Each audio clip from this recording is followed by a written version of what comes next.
Hello everybody, welcome to Chinese Pod. This is Joy. And this is Joe. Today we're going to go to our Chengyu series. Now, Chengyu are 4-word phrases. They are Chinese idioms. And those are very set in stone. So you cannot really change them, and they normally come with a specific context that you have to know about.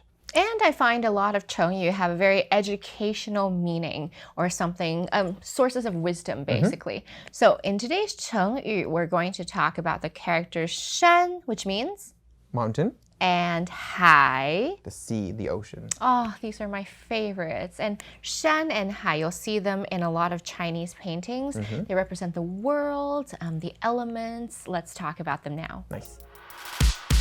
So our very first Chengyu is 开门见山. So 开门 is opening the door, and 见山 is to see mountains. That sounds very pleasant to me. Like, I don't know, it's like nature, big spaces, and it's like, oh, nice. I'm opening the door and everything is like, wow. Beautiful. It sounds like vacation. Yeah, a little bit. Yeah. So you're right in saying that everything is open. 开门见山 describes a situation that's very clear in the very beginning. So when this person's expressing something, they like to have the main idea right up in the front. So you have no questions about what this speech or what this conversation or what this essay is about. So it's not about the feeling I had in my mind. It's more like, okay, I'm opening the door and I'm seeing everything clearly. Yes, exactly. Okay. Like a 360-degree clear and open view. So you can see all of it.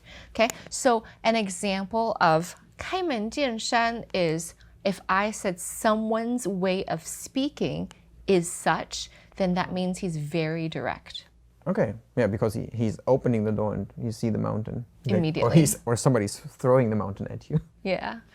And I guess I would contrast this with Chinese cultures and Western cultures. They're very different because in Chinese cultures, people do not 开门见山 Normally often. not, yeah. Like we Germans do that a lot, and that's Americans too, very straightforward. Sometimes that's a little bit problematic because when I use German directness and people are like, oh, Too offensive, yeah. too straightforward. Interestingly enough, Chinese people are very direct in other ways, but usually not in front of the person in question. Okay. Okay, so let me give you a sentence. I can say, 他说话开门见山，我不喜欢这样. Oh, so he's very direct, and that's why you don't like him. So that's maybe somebody said this about me.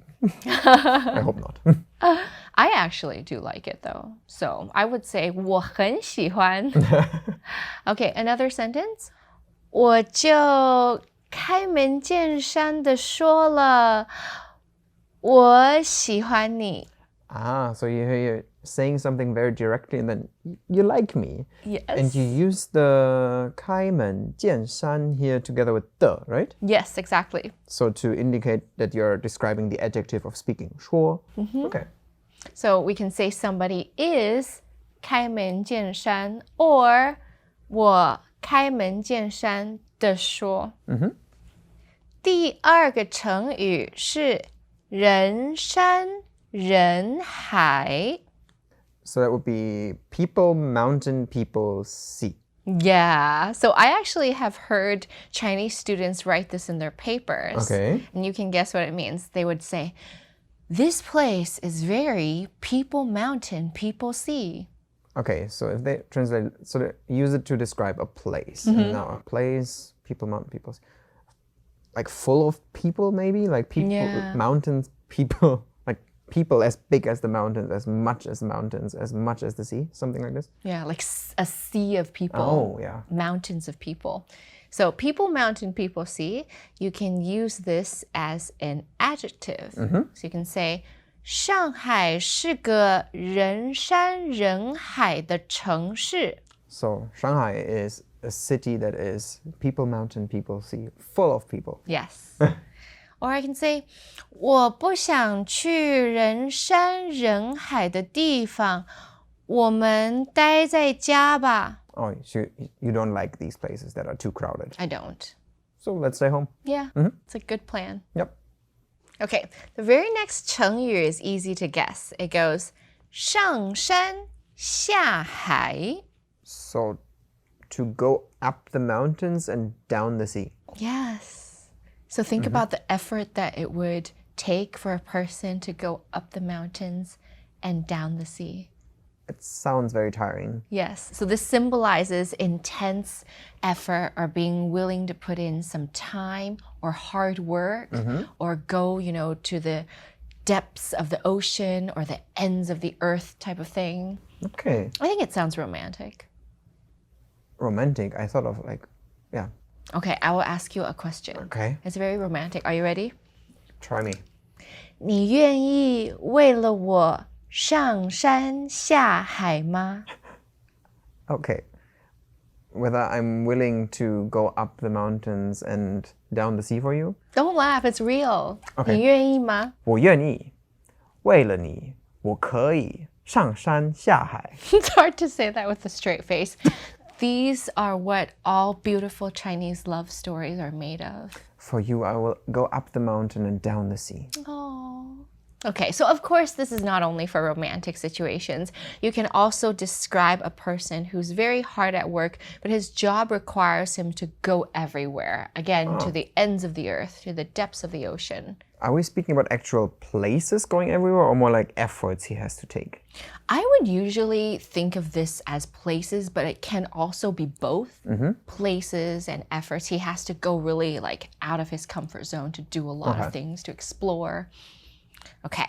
他工作很辛苦，常常上山下海. So his job is very tiring and he often has to go up the mountain and down the sea. Yeah, maybe he travels a lot. Okay, I really like this next one because it has to do with seafood and I like seafood. Okay. 山珍海味. So we can tell that it has to do with seafood by the last two characters, 海味, which is like sea and taste. So sea taste is normally like the seafood taste, which I don't really like actually if it's too much. But here I think it's very positive because in the front we have 珍, which means precious. Yeah. And then together with the mountain. So mountain, precious, sea taste. Yeah, we're describing food that is amazing. And it's not necessarily that it's only seafood. Okay. It just means a wide variety of precious flavors. So It could be expensive cuisine. It could be exquisite. Doesn't really have to be seafood. so things that you find in the mountain and the sea, but basically all together. Yeah. That's how I good way like to remember seafood it. because I do like seafood when it's part of more than just seafood. Yeah, exactly. Me too. Okay, so I can say, for example, I'm going to a fancy party. 派对上有很多山珍海味. So at this party there's a lot of delicious food. Yeah. Ooh, fancy. This sort of fancy food might not only appear at expensive restaurants or parties. I think mother's home cooking could also be amazing cuisine as well. 妈妈做的饭就是山珍海味. So mama's food is always delicious. But that depends actually. I wouldn't Depends on say the mom. same thing about the things my mother cooked, I have to admit. I hope she doesn't see this video. But if you're hungry, then anything is like delicious food anyways, right? True. 肚子饿的时候，每样食物都是山珍海味. In this lesson, we talked about Chengyu that are related to the words for mountain and sea, shan and hai. In the beginning, we painted a picture about opening doors and immediately seeing a mountain, and this was expressing directness. 开门见山. Then we talked about places that are crowded with seas and mountains of people. 人山人海. And we talked about taking great lengths or going great lengths and going on the mountains and down to the sea. 上山下海. In the end, we talked about delicious food. 山珍海味. Okay, so I have a confession of love to make. Okay. As we always do. 我就开门见山的跟你说. So you're telling me something very directly? 我在人山人海找到你，真好。 Oh, that you found me among the masses of people is very good. 为了你，我可以上山下海。for you, you will go up the mountains and down the sea. 我要带你吃山珍海味。 So you will take me eat delicious food. Okay. 那我们就结婚吧。我们结婚吧。 Okay, I hope you enjoyed today's video. If you want to make some sentences or you have some romantic situations to tell us about, please leave them down in the comments below. Thanks for joining us today. I'm Joy. And I'm Joe. Bye-bye. Bye-bye.